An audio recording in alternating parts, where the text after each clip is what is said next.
My name is Genevieve. I'm a paleoanthropologist and rock art researcher, and I'm here again today answering more questions for the Q&A series for Cave Art 101.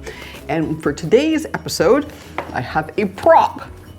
It's one of my favorite books, and this is because Rob was asking about questions to do with shamanism, David Lewis Williams, who's the author of this book, and toptics, which are sort of the product of these visions. Those are the squiggles, dots, lines, hashtags, that kind of thing that some people can see when they're in those altered states, and just wondering if that would explain the art.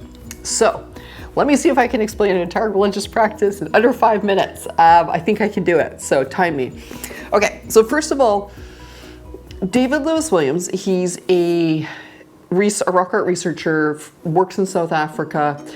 He was collaborating with some folks from neuroscience, and they were looking at the idea that while maybe the altered states of consciousness part might be culturally specific, the underlying physical mechanism that makes the body make these shapes in the eyes is actually sort of physiologically sort of controlled or constrained, because our eyes can only make certain shapes. And so it doesn't matter whether you're taking funny substances or if you're, sensory deprivation, or if you just even press on your eyes, you can even do it. So don't push your hardest too hard, but you can make little shapes appear. And so for all of these reasons, there's lots of different ways to get those sorts of visions happening inside your eyes. And so they were arguing that people were seeing these things in altered states of consciousness and then drawing them on the walls. So basically sort of reporting back with what they'd seen in their visions. Now, with everything that I have talked about, and I will say it again here today, as much as I do think there is actually definitely some interesting possibilities, and I like the approach of trying to use like neuroscience and sort of constants in the human body, which again is going to kind of move across space and time and be the same. That's all fantastic. Problem, with so much of the stuff I think though is that the chances of one thing explaining all of the art across like 35,000 plus years and multiple continents is very unlikely. So I would say that as with any of these, we want to be a little cautious and presume that if it does exist, it's probably in very certain times, certain places, certain cultures where these practices were part of their art tradition, but we can't presume that it is like that in every case. Certainly with things like dots and lines, where we find those everywhere. In some places they could be counting, in some places they could be star constellations or path markers in caves. Like there's so many things they could be. So within that sort of narrower context though, absolutely. I think that, caves themselves are like sensory deprivation chambers, right? So the idea of shamanism, the word shaman actually comes from Siberia. I believe it's 2,000-ish plus years old as far as where it's traced back to. It's probably older, but that's one particular version of it. But basically the idea is that certain people within your tribe are good at crossing the boundaries to other worlds, whether that's an overworld, an underworld, and basically interceding on behalf of the population.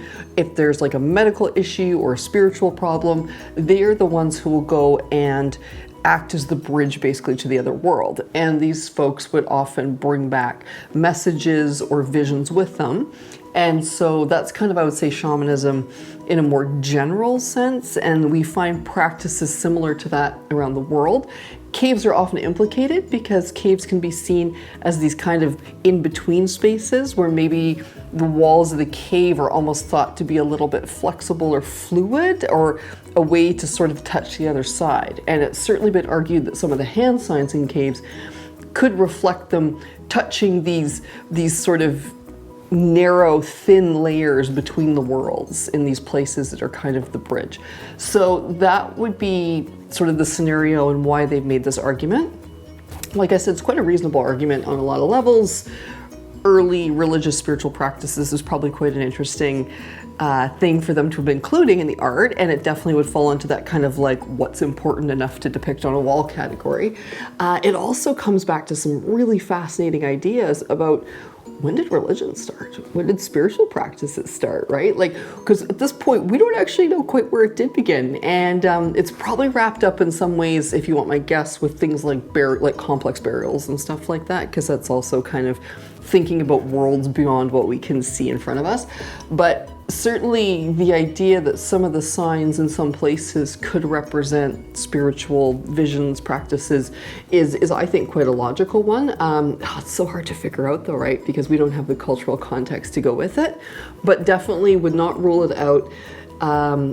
Like I said, big fan of David Lewis Williams' work and other folks who are working in that area as well. And it's something that I think would be really interesting in the future to do like a more concrete study as well to better understand, and it's something I'm working on. Where do we find spirals? Where do we find the zigzags? So, how often do they all cross over? So I've done a bit of work and I'm now working on that some more. So hopefully I will have more to report back soon. Thanks for the great question, Rob.